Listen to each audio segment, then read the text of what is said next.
There's this secret conversation that happens between a parent and a baby way before they ever say mama or dada. And for the longest time, I was completely missing it. I really thought communication was all about words. Turns out I was so wrong. The most important stuff, it's said without a single word.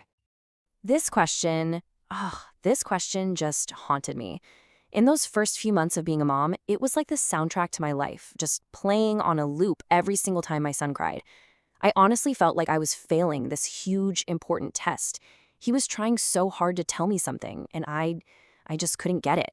It was, without a doubt, one of the loneliest feelings I have ever had.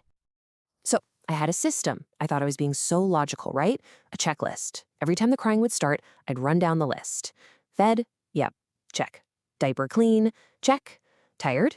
He just had a 2-hour nap, so that's a no. Fever? Nope, forehead's cool. I'd go through the whole thing, taking every single box, and I'd end up right back where I started, with a crying baby and absolutely no answers. I was just so convinced he was trying to tell me something specific, and not being able to figure it out felt like a total personal failure. And then, this is where everything changed for me. My big aha moment. It happened when I just stopped thinking of his cries as random, meaningless noise. I started to wonder, wait a minute, what if this isn't just fussing? What if this is an actual language and I'm just not fluent yet? And that one little shift in how I saw things, it unlocked everything. See, this was the paradox that kept getting me. My assumption was, while babies just cry randomly until they can talk, we're all just kind of guessing in the dark. But the actual truth is that babies are expert communicators right from day one.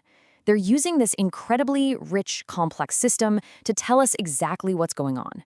We're just sitting around waiting for words, but they're already telling us everything we need to know. And this was the key. The simple but totally profound truth I had been missing all along. Feelings come before words. That internal world, the need, the frustration, the excitement.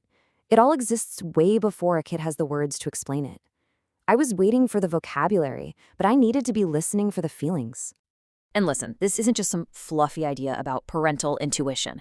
It's a real, actual communication system. It's a language made up of different kinds of cries, of how they hold their little bodies, of where they look and for how long. And it's all backed by brain science. A baby's ability to understand what's going on develops so much faster than their ability to actually speak. They know what they want to say. They just literally can't make their mouths form the words yet. Okay, so once I realized I was dealing with a foreign language, my next move was pretty obvious. I had to learn it. And it wasn't like finding one single dictionary. It was about understanding how the language itself changes and grows over time. I basically needed a crash course in all the different dialects of baby. And this communication, it builds in these really cool stages. For the first few months, it's pretty much all about cries.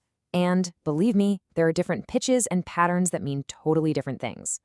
Then, from about 3 to 9 months, things get way more sophisticated. They start using their eyes, their gaze, on purpose. They'll look at what they want, then they'll look right back at you. That's a sentence. After 9 months, you get gestures. Pointing is a game changer. And these little proto-words, like ba for bottle. The actual words, they're really the final piece of the whole puzzle, not the beginning. So figuring all this out was one thing, but actually putting it into practice was a whole other story. I needed some tools, so I went looking, and I put together 5 simple strategies that became my secret decoder toolkit. These were the hands-on things that took me from constantly guessing to actually understanding. So I basically made my own little roadmap. It started super simple. Just watch and write down what I saw in a log. Then I started narrating his world to him, giving him the words for what he was feeling. When he finally started using single words, I'd expand on them, turn them into full thoughts.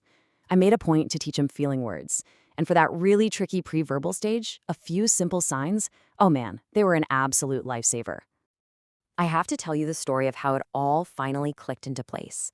It was that very first tool, the communication log, that solved what I thought was the unsolvable puzzle of our evenings. It really felt like I was cracking a secret code. So for just 4 days, that's it, I kept a simple log on my phone. And this pattern jumped out at me that was just crystal clear. The crazy fussiness that happened every single evening around 6 p.m., it wasn't hunger, which was my first guess. It wasn't random at all. It was the chaos. It was my husband coming home from work, the TV being on, me trying to make dinner, my son was screaming, "This is too much. I am so overwhelmed." And I'd been trying to fix it with more food or by bouncing him, which just added more noise and more stimulation. And the second I saw the pattern, the solution was ridiculously simple. Before all that evening chaos started, I'd just take him to a quiet, dim room for 20 minutes. And the fussing? It just stopped, like almost immediately. I wasn't a bad parent. I wasn't failing. I just needed the right data. The confidence that gave me was life-changing. I was finally fluent. So here's the thing. Your child is talking to you all the time. They are telling you everything you need to know right this very second. The challenge isn't really just about getting through the crying spells or the tantrums. The real opportunity here is to learn a brand new, incredibly intimate language. So the only question left is, are you fluent yet?